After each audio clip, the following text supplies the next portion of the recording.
Good morning, Missouri, and welcome. It is 8:24 a.m., Monday, April 17th. I'm Victoria Kramer, and this is EAS News. This story comes to you from a small farm on the outskirts of Rolla, Missouri.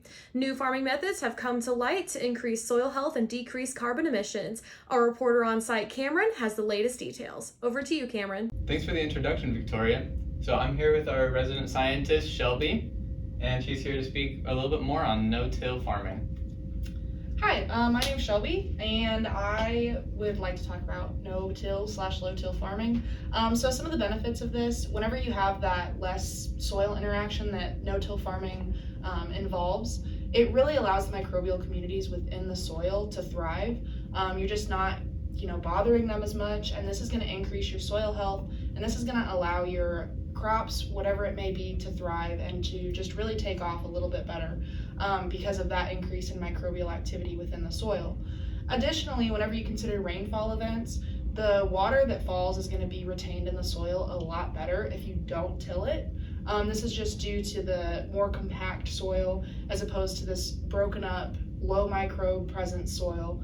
So whenever you consider no-till or low-till farming, you're going to get a lot more bang for your buck whenever you get a rainfall event or add water to the soil. It's also going to prevent evaporation at such high levels, so you're going to see reduced evaporation, which is going to be really great for your crops. So, yeah.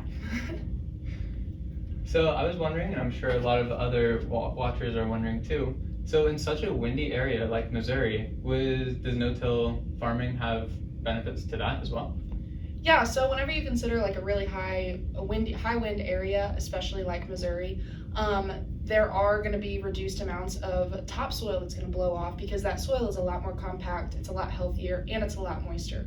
Additionally, with that lack of soil mobility, you're going to see less pollution in water systems, which is great for the environment as well as for whatever products you may or may not be putting on the land. They're going to be actually being used on your land as opposed to running off into water systems. So yeah.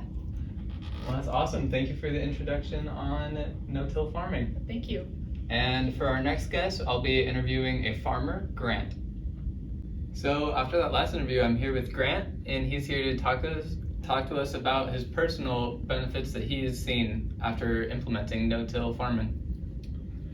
So yeah, about 3 years ago, I started incorporating no-till farming. At first, I just started using less till, not tilling as deep, and I started seeing benefits like right out the gate. The results were night and day. And they could really be seen in the water runoff that came off of my property into a local creek. Before, the water runoff used to be really brown and muddy, and you could just tell it was carrying away a lot of soil, which also carries away a lot of nutrients. And after I started using shallow till and then eventually no-till farming, whenever I got the right equipment for it, the water's just way clearer. It doesn't pull away nearly as much soil as it used to, and I can already be seeing benefits for my soil itself because I can tell that I'm starting to build up the soil a little bit better, and that it's retaining more nutrients. I'm not having to use nearly as much fertilizer, and the water retention is better too now.